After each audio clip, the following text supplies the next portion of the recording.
India या US, पैसा कहाँ बनेगा, हमें अपना पैसा कहाँ लगाना चाहिए, या फिर अगले 10 साल में इन दोनों में से कौन विनर बनकर निकलेगा, तो यही जानेंगे डिटेल में इस वीडियो में। India versus US. देखिए, पिछले 2 साल में यूएस मार्केट ने इंडिया से बेहतर रिटर्न दिया है, ये बात तो बिल्कुल सही है, कहीं कोई डाउट नहीं है।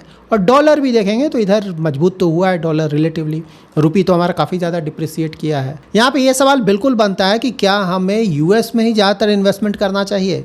आप लोगों ने कुछ कमेंट में लिखा भी है कि किसी ने ऐसा बोल दिया है कि पूरा का पूरा इन्वेस्टमेंट या फिर ज़्यादातर इन्वेस्टमेंट या अभी ज़्यादातर इन्वेस्टमेंट यूएस में करना चाहिए। तो यहाँ पे देख लेते हैं। और यहाँ पे एक थॉट प्रोसेस ये भी हो सकता है ना कि भाई कहीं ऐसा तो नहीं कि इंडिया में ही बड़ा अपॉर्चुनिटी है, इंडिया में ही हमें या तो पूरा इन्वेस्ट करना चाहिए या फिर ज़्यादातर इन्वेस्ट करना चाहिए। कुछ पॉइंटर्स डिस्कस करते हैं, उससे आपको क्लैरिटी मिल जाएगा। तो देखिए, जैसा कि ऑलरेडी मैंने आपको बताया, लास्ट 1-2 साल का परफॉर्मेंस देखेंगे ना, जैसे इंडाइसेस आप देख लें, S&P 500 हो गया, नैस्डैक हो गया, रसल 2K हो गया, जो कि उनके स्मॉल कैप का इंडेक्स है यूएस का। तो उनका अगर आप परफॉर्मेंस देखें और हमारा देखें, लाइक निफ्टी 50 देख लें, सेंसेक्स देख लें, हमारा मिड कैप स्मॉल कैप देखते हैं, तो सभी जगह उनका परफॉर्मेंस कहीं ज़्यादा अच्छा है। यहाँ पे सवाल ये उठता है कि भाई ठीक है, रिटर्न तो आ चुका है, लेकिन क्या फ्यूचर में रिटर्न आएगा? क्योंकि अब जो इन्वेस्टमेंट करने जाएगा वो तो फ्यूचर के लिए ना, पास्ट तो ऑलरेडी आ चुका। इस बार देखिए, दूसरा एक बहुत इंपॉर्टेंट फैक्टर है जो आप जब भी फॉरेन इक्विटीज़ में एक्सपोजर लेने जाए ना, तो आपको हमेशा इस बात का ध्यान रखना चाहिए, वो है करेंसी का इफेक्ट ना। जैसे पिछले साल देखें, रफली 1 साल पहले, रफली मैं बता रहा हूँ डेटा समझाने के लिए, तो डॉलर के मुकाबले रुपी कितना था, 85 के आसपास था, ठीक है। और अभी देखेंगे तो रफली मैं बता रहा हूँ 95 के आसपास। तो अगर दोनों का डिफरेंस देखेंगे तो ऑलमोस्ट 12% के आसपास का डिप्रिसिएशन हो गया सिर्फ 1 साल में, ठीक है। और ये ऐसा नहीं है कि एवरी ईयर 12% का डिप्रिसिएशन होगा, ये भी हमें समझना चाहिए। लेकिन हाँ, लॉन्ग टर्म एवरेज देखें अगर आप, तो रफली 3 से 4%, 3 to 4% का depreciation on an average yearly, ठीक है। CAGR मैं बोल रहा हूँ, एवरी ईयर ऐसा नहीं होता है, कभी थोड़ा ऊपर गया कभी नीचे गया, बट रफली इस तरह का 3 to 4% का डिप्रिसिएशन तो होता ही है। तो रुपी डिप्रिसिएशन से होगा क्या कि मान लीजिए कि यूएस मार्केट का 0% रिटर्न आया, मान लीजिए फ्यूचर में, तब भी रुपी अगर डिप्रिसिएट करता है तो रुपी जितना ज़्यादा डिप्रिसिएट करेगा आपको उतना रिटर्न मिलेगा, क्योंकि इन्वेस्टमेंट हो रहा है डॉलर टर्म्स में। और मान लीजिए यूएस मार्केट का अगर कहीं ज़्यादा रिटर्न आ गया, लाइक लास्ट 1 ईयर रफली मान लीजिए 20% के आसपास का मान लीजिए रिटर्न आया, और करेंसी आपका 12% के आसपास का डिप्रिसिएशन आया, तो 20 + 12 ऑलमोस्ट 32% का रिटर्न। तो करेंसी डिप्रिसिएशन से भी हमें रिटर्न मिलता है। तो अगर यूएस मार्केट ने भी रिटर्न दिया और करेंसी भी ज़्यादा डिप्रिसिएट कर गया, तो हमारा जो रिटर्न्स आएगा वो काफ़ी बढ़कर आएगा। ये बात हमेशा ध्यान में रखें।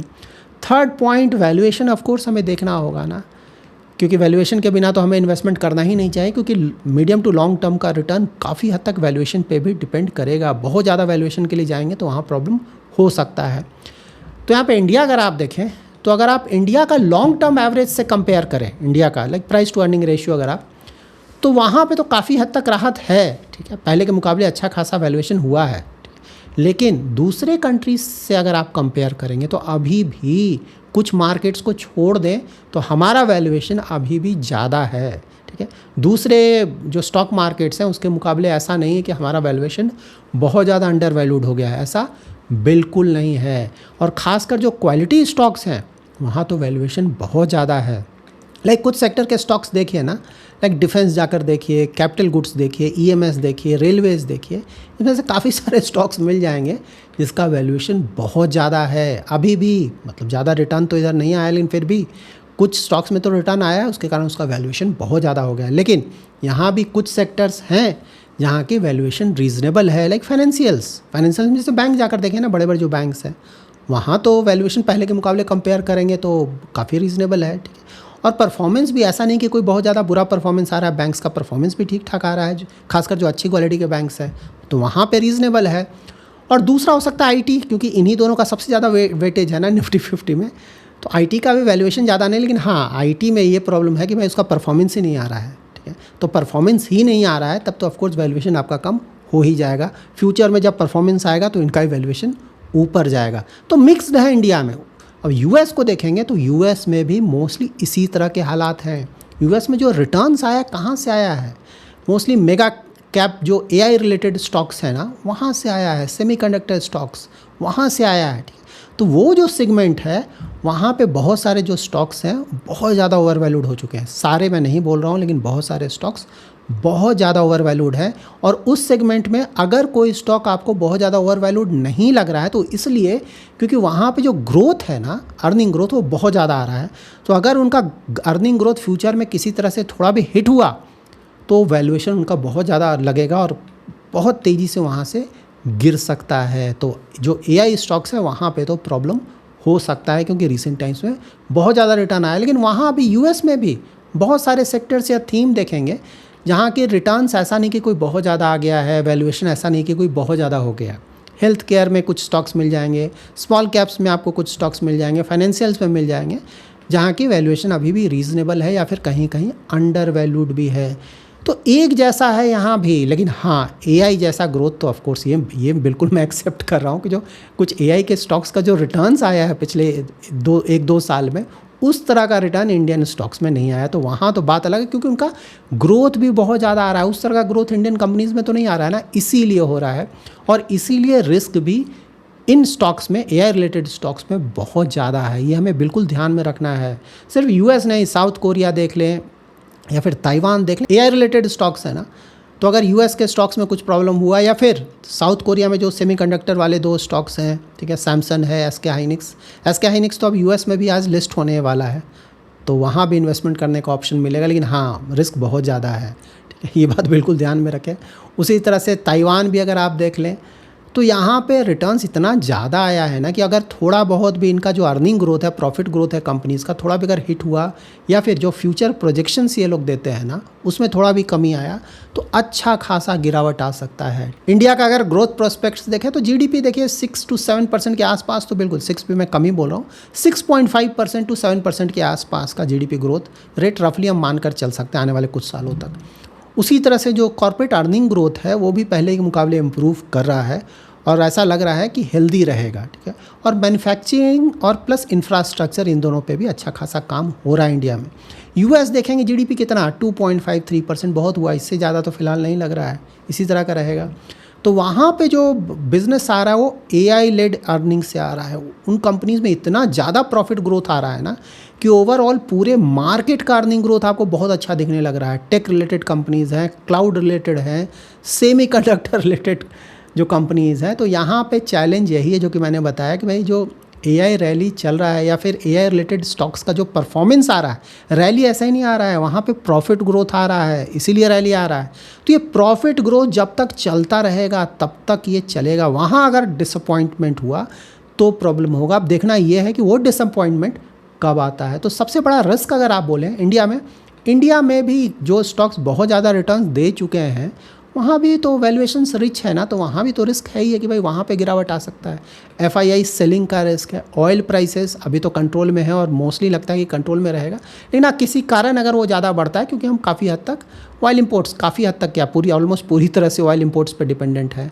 अगर हमारा एक्सपोर्ट किसी रीज़न से हिट होता है उससे प्रॉब्लम आ जाएगा। और अभी रिसेंटली तो मानसून का प्रॉब्लम, पहले से तो मानसून में बहुत ज़्यादा इंप्रूवमेंट आया है, लेकिन फ्यूचर देखना होगा आने वाले महीनों में कैसा रहता है। अगर वहाँ प्रॉब्लम आया तो फिर से इन्फ्लेशन का रिस्क आने लगेगा। US देखेंगे तो US ऑफ कोर्स सबसे बड़ा प्रॉब्लम तो ट्रंप खुद ही है ना। ट्रंप का टैरिफ देखते हैं, फिर से वो क्या करते हैं, उस पर फिस्कल डिफिसिट देखना पड़ेगा, लगातार बढ़ रहा है।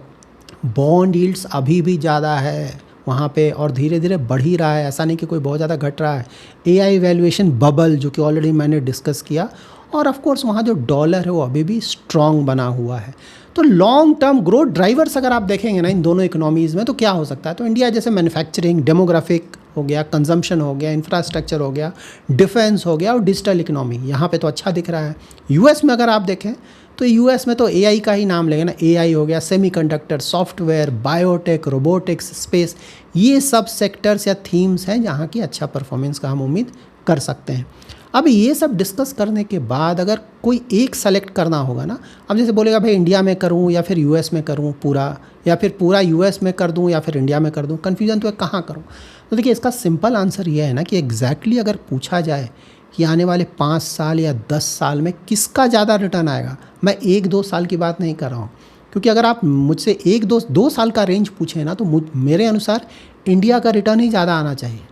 क्योंकि ये एआई जो इतना ज़्यादा रिटर्न आया है, बिल्कुल आने वाले कुछ महीनों में या 1-2 साल में वहाँ प्रॉब्लम बिल्कुल आएगा। मार्केट ऐसा ही काम करता है, वो एवरेज आउट होगा ही होगा, उसमें डाउट नहीं है। कब होगा देखना होगा।